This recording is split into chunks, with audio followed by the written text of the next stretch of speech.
A lot of the stuff that you complain about in your neighborhood or your community that you see on the news, drug dealing, killing, robbing, stealing, pimping, a lot of it started with two people saying, "How you doing?" to each other. "Nice to meet you." See the invisible stuff. That's the name of the YouTube channel, spelled just like that. If you like a video, and subscribe. I want to talk about how common it is to just see on social media or YouTube groups of men and women like going at it with each other, complaining about each other, dogging each other out.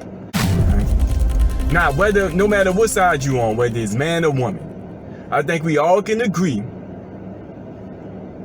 sex, companionship, the feeling of giving love, receiving love, all of these things are natural, right? Nobody have to teach you that. They are just there.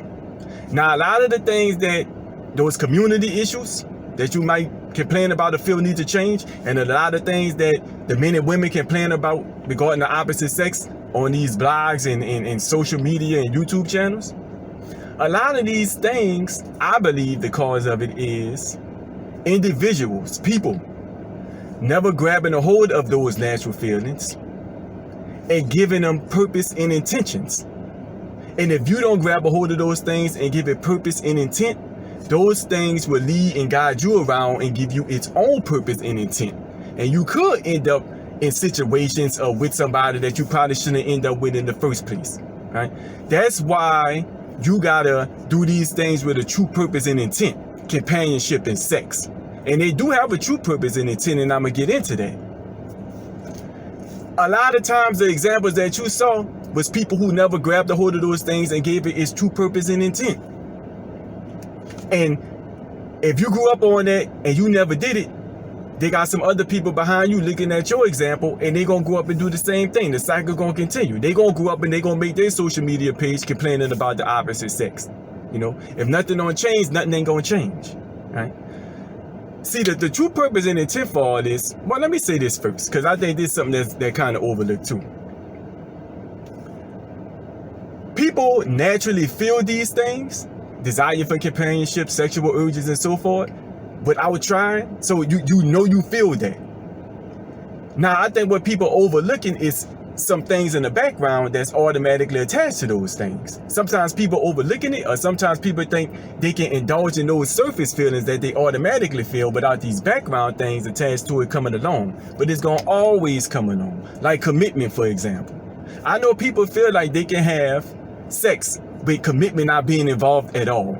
I disagree with that. In some way, shape, or form, commitment will be affected some type of way when you're dealing with that deep companionship or sex. Okay, if you have sex with somebody, let's say, you the type who just, stick and move. You ain't committing to nobody. You just gonna stick and move, and you can care less if you see the person again in life that you had sex with. Your commitment is still affected. This is how.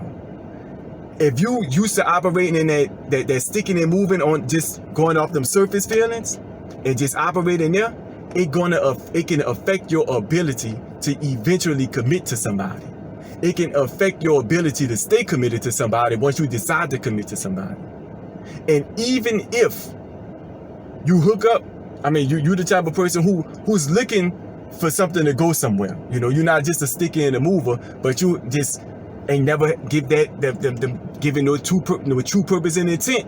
Your companionship, your sex, you done hooked up with somebody who wasn't trying to do nothing, who wasn't trying to be committed.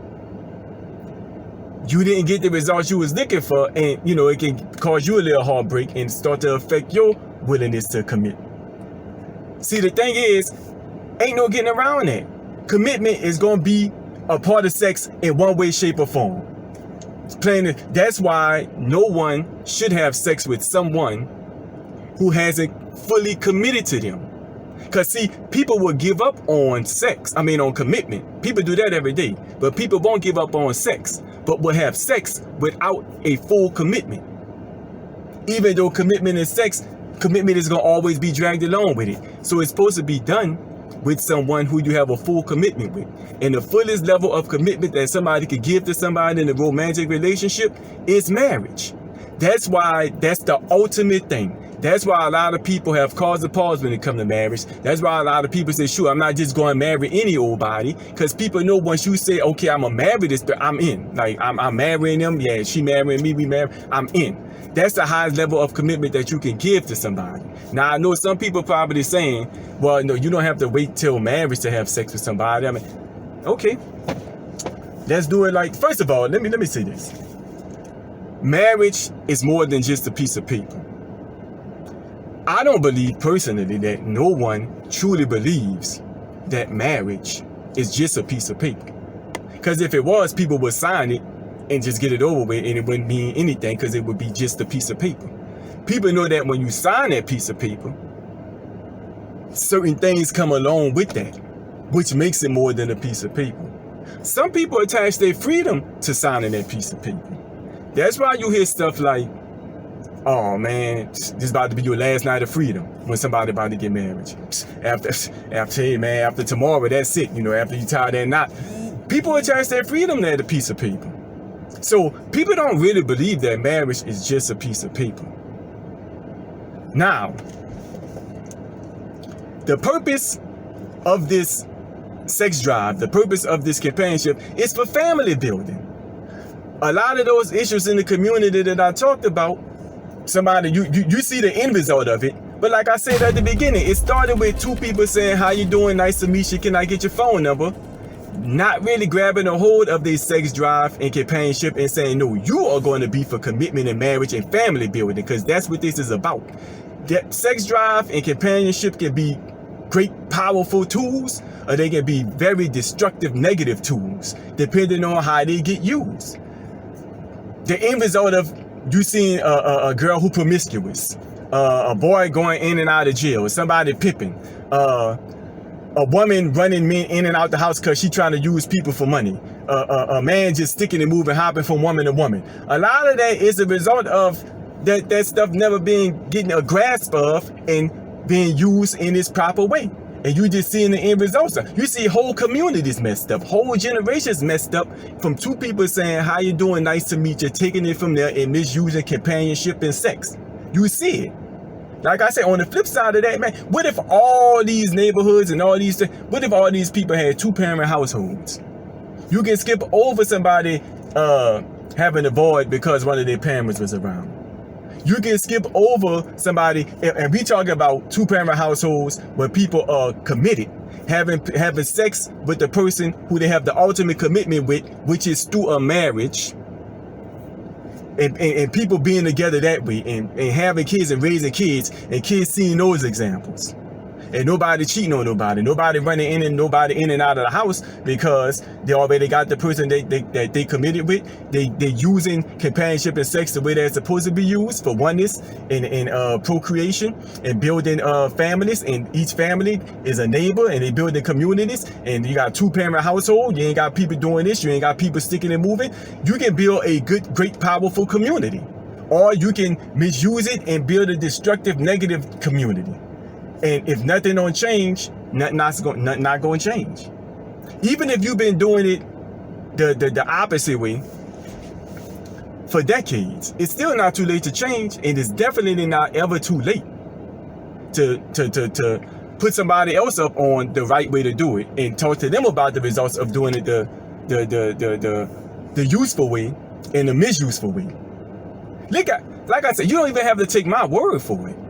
What if somebody did it the way that, I was saying, one man, one woman inside of a marriage? Look at a lot of the things that get complained about on those blogs and social media channels and all that. A lot of those things can get skipped over if it was done that way. And a lot of those things get complained about because it was done the opposite way. So like I said, you see this play its own self out. This is not something that you just have to take my word for it and then just run with it.